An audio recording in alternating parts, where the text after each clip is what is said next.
Assalamualaikum warahmatullahi wabarakatuh. Ini adalah pertemuan pertama kita pada materi ruang lingkup biologi. Sebenarnya kalau kita berbicara mengenai biologi, semua yang berkaitan dengan di sekitar kita itu adalah proses biologi. Misal, ketika diri ini sakit, kemudian ada dokter yang mengobati.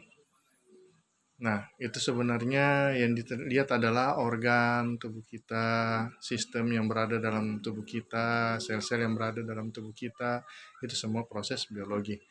Baik itu faktor abiotik yang tidak hidup maupun faktor biotik yang hidup yang berada di lingkungan kita, itu semua proses biologi. Nah, biologi dikatakan sebagai sains. Apa itu sebenarnya sains? Sains adalah sebuah pengetahuan. Sains merujuk pada sistem untuk mendapatkan pengetahuan melalui pengamatan dan eksperimen, serta berbagai bidang ilmu yang bersifat ilmiah. Jadi, biologi ini sangat berkaitan dengan adanya sebuah penelitian. Penelitian itu untuk apa? Untuk membuktikan sesuatu. Ya. Sains di sini memiliki karakteristik sebagai berikut. Yang pertama, ada yang disebut dengan rasional. Rasional itu merupakan hasil kegiatan berpikir secara logis.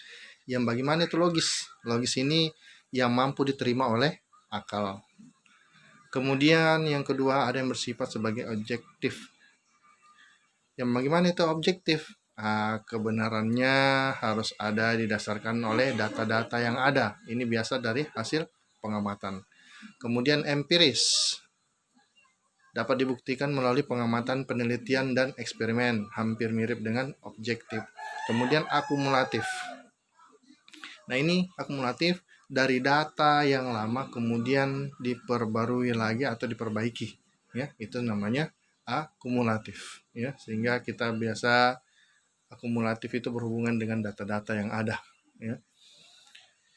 Nah, di sini biologi ini memiliki dua arti dari bahasa Yunani atau nama Latin, yaitu bios, kemudian dan logos. Bios yang berarti hidup, logos berarti ilmu. Lalu, apa definisi biologi sebenarnya?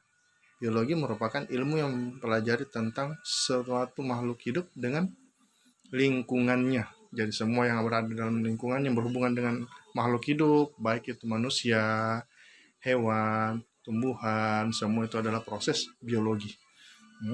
Biologi muncul dan berkembang melalui pengamatan dan eksperimen terhadap organisme yang pernah ada atau hidup di bumi.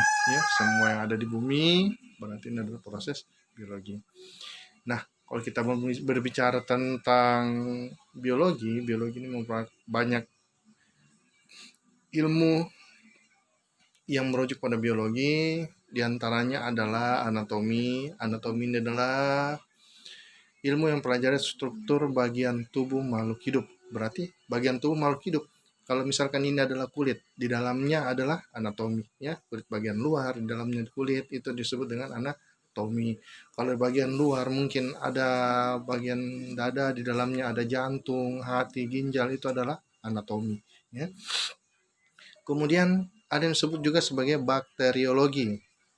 Ilmu yang mempelajari tentang bakteri. Ya, kata bakteri mungkin kita sudah tidak asing, ya. Di sekitar kita banyak sekali bakteri yang bisa menyebabkan penyakit. Apakah semua bakteri bisa menyebabkan penyakit? Ternyata saja tidak. Misalkan ada yang menguntungkan, misalkan dalam proses pembuatan produk makanan, ada yang melibatkan bakteri, ya. Kemudian bioteknologi, teknik pernapasan organisme menghasilkan suatu produk yang bermanfaat bagi manusia. Ya. Pemanfaatannya, ya. Yang bagaimana itu bioteknologi? Nah, banyak saya rasa kayak seperti apa ya?